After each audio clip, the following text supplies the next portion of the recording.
kasih. Perkenalkan, kami dari kelompok 5 mata kuliah akuntansi keuangan lanjutan 2. Di sini kami akan mempresentasikan hasil diskusi kami yang akan dijelaskan oleh teman saya. Yang pertama yaitu Janerita Tuniama.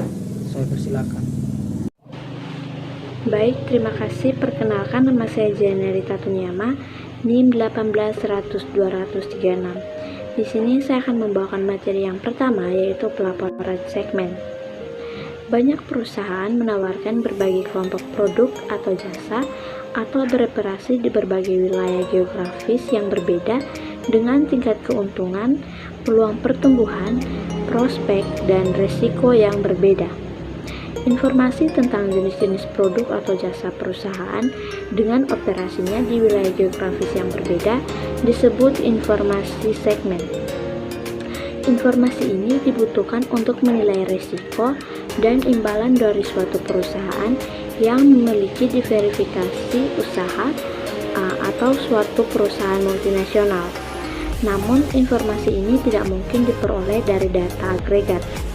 Oleh karena itu, informasi segmen merupakan salah satu hal yang dipandang perlu memahami kebutuhan para pengguna laporan keuangan. Terdapat beberapa alternatif untuk menetapkan segmen-segmen suatu perusahaan guna menghasilkan informasi yang signifikan kepada investor.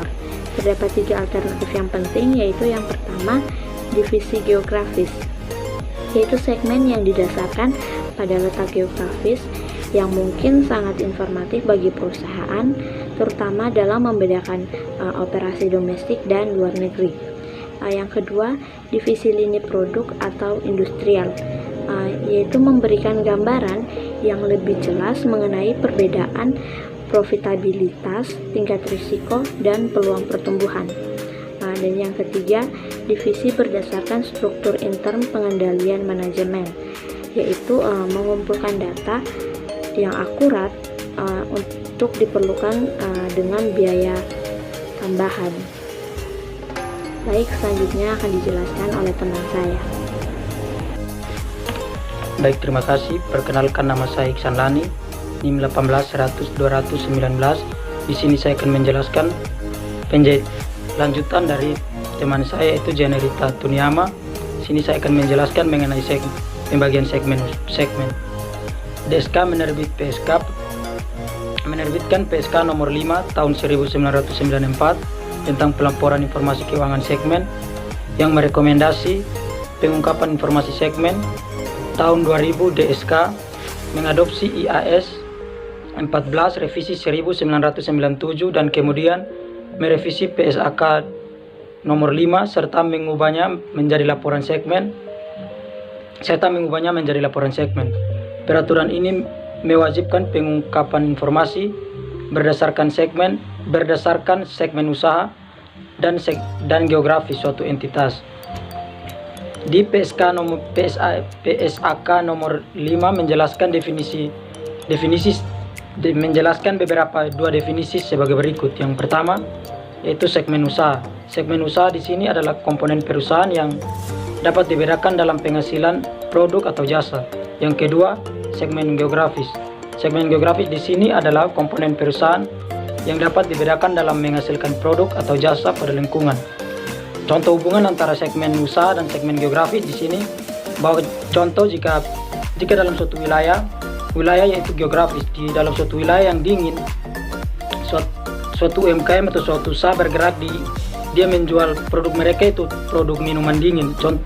Berarti itu tidak strategis karena di wilayah yang dingin tersebut jika dijual minuman dingin maka usaha mereka akan bangkrut karena tidak akan ada yang beli. Jadi di sini segmen usaha juga penting dan segmen geografis juga penting, atau segmen melihat strategi wilayah juga sangat penting. Terima kasih, itulah penjelasan dari saya. Selanjutnya akan dijelaskan oleh teman saya. Baik, perkenalkan, nama saya Indrika Silviatari, NIM 18100-239. Saya akan menjelaskan mengenai pelaporan informasi segmen. Nah, dalam pengungkapan khususnya, pelaporan informasi segmen ini telah dijelaskan dalam Peraturan Standar Akuntansi Keuangan. Oleh karena itu, dalam pelaporan segmen ada beberapa hal yang perlu diperhatikan untuk setiap segmen yang sudah ditentukan untuk dilaporkan secara terpisah.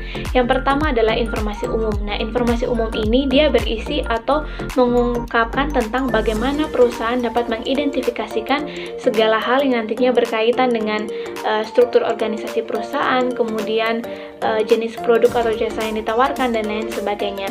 Kemudian yang kedua adalah jumlah untuk setiap segmen yang dilaporkan itu secara terpisah. Artinya, untuk pengungkapan segmen ini dia harus memasukkan beberapa jumlah segmen yang dilaporkan secara terpisah. Misalnya seperti setiap laba rugi atau prosedur pengukuran yang nantinya digunakan untuk menentukan laba atau rugi, termasuk dengan bagaimana akun perusahaan untuk transaksi antar segmen. Kemudian yang ketiga adalah ukuran laba rugi segmen. Nah, untuk ukuran laba rugi segmen ini digunakan untuk mengukur laba atau rugi segmen yang ditinjau oleh pimpinan pembuat keputusan. Nah, itu biasanya terdiri dari pendapatan dari penjualan eksternal, kemudian pendapatan dari transaksi dengan segmen operasi perusahaan lain, kemudian ada pendapatan bunga, beban depresiasi dan amortisasi, dan lain sebagainya. Yang keempat adalah aset dan kewajiban segmen. Nah, untuk aset dan kewajiban segmen ini dia berkaitan dengan jumlah investasi yang dihitung berdasarkan metode ekuitas dan juga jumlah kewajiban.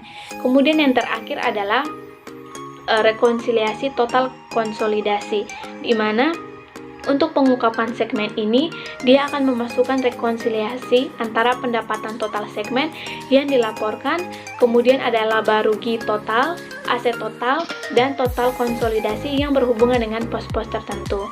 Sekian penjelasan dari saya, selanjutnya akan dijelaskan oleh teman saya. Perkenalkan, nama saya Gabriela Angelin Ala, NIM 18100-200-06. Di sini saya akan menjelaskan mengenai laporan keuangan interim dan tujuan pelaporan segmen. Nah, laporan keuangan interim adalah laporan keuangan yang diterbitkan di antara dua laporan keuangan tahunan lainnya, di mana laporan keuangan interim ini dapat disusun secara bulanan, triwulanan, atau periode lain yang kurang dari setahun dan mencakupi seluruh komponen laporan keuangan sesuai standar akuntansi keuangan. Laporan keuangan interim diberlakukan untuk perusahaan yang diwajibkan untuk menyajikan laporan keuangan interim oleh peraturan perundangan, misalnya pasar modal. Berikutnya mengenai tujuan pelaporan segmen. Tujuan dari pelaporan segmen adalah untuk menetapkan prinsip-prinsip pelaporan informasi keuangan berdasarkan segmen. Nah, informasi tersebut menyangkut berbagai jenis produk atau jasa yang dihasilkan perusahaan serta wilayah geografis operasi perusahaan dalam rangka membantu pengguna laporan keuangan dalam memahami kinerja masa lalu perusahaan, menilai risiko dan imbalan perusahaan, serta menilai perusahaan secara keseluruhan secara lebih memadai. Perkenalkan, nama saya Hilarius Ignas Pau, NIM 18100-233. Di sini saya akan menjelaskan tentang format laporan keuangan interim. Laporan keuangan interim secara umum terdiri dari pos-pos berikut. Yang pertama, laporan laba rugi untuk periode waktu kumulatif sampai dan untuk periode yang sama tahun fiskal sebelumnya. Yang kedua, neraca pada akhir tengah tahun berjalan dan neraca untuk periode yang sama pada akhir tahun fiskal sebelumnya. Yang ketiga, laporan arus kas pada akhir periode waktu kumulatif yang berjalan dan untuk periode yang sama untuk tahun sebelumnya. Dan yang keempat, catatan atas laporan keuangan yang menjelaskan saldo yang disajikan dalam laporan keuangan. Terima kasih. Baik, perkenalkan, nama saya Iis Fitrianti, NIM 18100-215. Di sini saya akan membahas tentang peraturan akuntansi untuk pelaporan interim dan perubahan akuntansi di periode interim. Pada peraturan akuntansi untuk pelaporan interim PSAK 3 menstandarisasi penyusunan dan pelaporan laporan laba rugi interim. Standar tersebut mendefinisikan elemen laba rugi dan pengukuran biaya berdasarkan sebuah basis interim. Selanjutnya, untuk perubahan akuntansi di periode interim. Di sini terdapat dua bagian. Yang pertama, perubahan prinsip akuntansi atau penerapan retrospektif. Perubahan ini dilakukan oleh sebuah entitas hanya jika karena ada standar akuntansi yang baru ditetapkan atau perusahaan melihat adanya suatu prinsip akuntansi yang baru yang lebih baik diterapkan dibandingkan prinsip akuntansi yang digunakan selama ini. Yang kedua, perubahan estimasi akuntansi, penerapan saat ini dan prospektif. PSAK 25 mewajibkan perubahan atas aset jangka panjang dan aset non-keuangan yang disebabkan informasi baru, seperti pada penggunaan saat ini yang berbeda dengan yang diperkirakan akan dianggap sebagai perubahan dalam estimasi. Jadi baik, di sini saya akan melanjutkan penjelasan dari teman saya. Namun sebelum itu, perkenalkan, nama saya Intan Saratara Panjang, NIM 18100200041. Di sini saya akan menjelaskan materi mengenai standar pelaporan untuk laba rugi interim, di mana terdapat 5 standar. Yang pertama yaitu pendapatan. Pendapatan harus diakui dan dilaporkan pada periode diperolehnya dan tidak dapat ditanggungkan ke periode lain untuk menyajikan arus pendapatan yang lebih stabil. Yang kedua, pokok penjualan dan persediaan. Menurut PSAK, memperbolehkan 3 modifikasi praktis berikut atas aturan umum tersebut. Yang pertama, menggunakan estimasi presentasi laba kotor. Yang kedua, penilaian harga pokok atau harga pasar terendah. Dan yang ketiga, sistem biaya standar. Nah, yang berikut saya akan menjelaskan mengenai biaya dan beban yang lain. Pilihan antara pengakuan langsung dari pengeluaran dalam laporan laba rugi interim dan perusahaan serta alokasi dalam beberapa laporan laba rugi interim.